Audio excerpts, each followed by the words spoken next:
There's audacity that comes when you know God. I know whom I have believed, and I am persuaded. You need to know God. There are times the only anchor you stand on is God sent me, God told me, God said move. Where to? I don't know.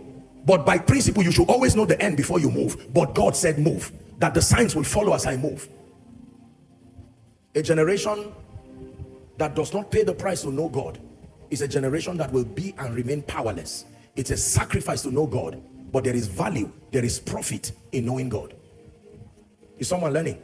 So the revelation of God, the revelation of Jesus, then the revelation of his ways, the mysteries of the kingdom. Matthew 13:11, Jeremiah 6:16. You see that? The knowledge of the ways of God, the knowledge of the ways of God, understanding the modus operandi of the kingdom. Ephesians 1:17-21, the knowledge of God, the knowledge of his ways.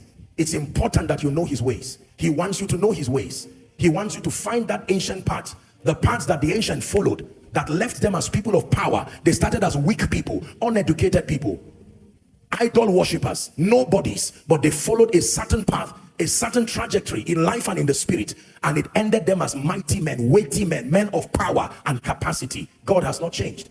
There is a path, if an ordinary man follows, he will end up as an apostle. There is a path, if an ordinary man follows, he ends up as a prophet. There is a path, if an ordinary man follows, he ends up as a Joseph. He ends up as a Deborah. He ends up as an Esther. I told you that all the names you see in the Bible, they are not just stories having individuals. They are spiritual pathways that lead to a certain kind of believer. So Abraham is not just the name of a man. It's not just the story of a man. Abraham is also the name of a spiritual pathway that turns a believer to become a certain kind of believer. Elijah is a spiritual pathway. Mary is a kind of spiritual pathway. Are we together? Yeah. Ruth. These are all spiritual pathways. One of the ways you will know God is training you is that somewhere along the line in the course of your training, you will begin to see a parallel of who you are becoming in the Bible.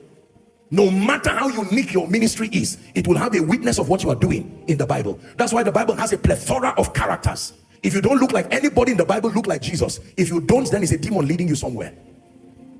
Is someone learning? So you can start as an ordinary believer, but later on I should see Elijah forming, or Joseph forming, or Paul forming, or Peter forming, or if no human character, at least Jesus. See that? One of the ways you verify your training in the spirit is to start searching diligently for the Bible parallel of who you are becoming.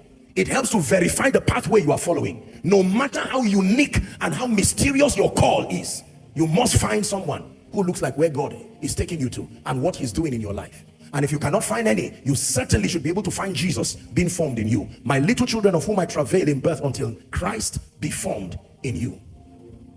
The press for knowledge. Please go for knowledge. Invest in knowledge. The truth is bought.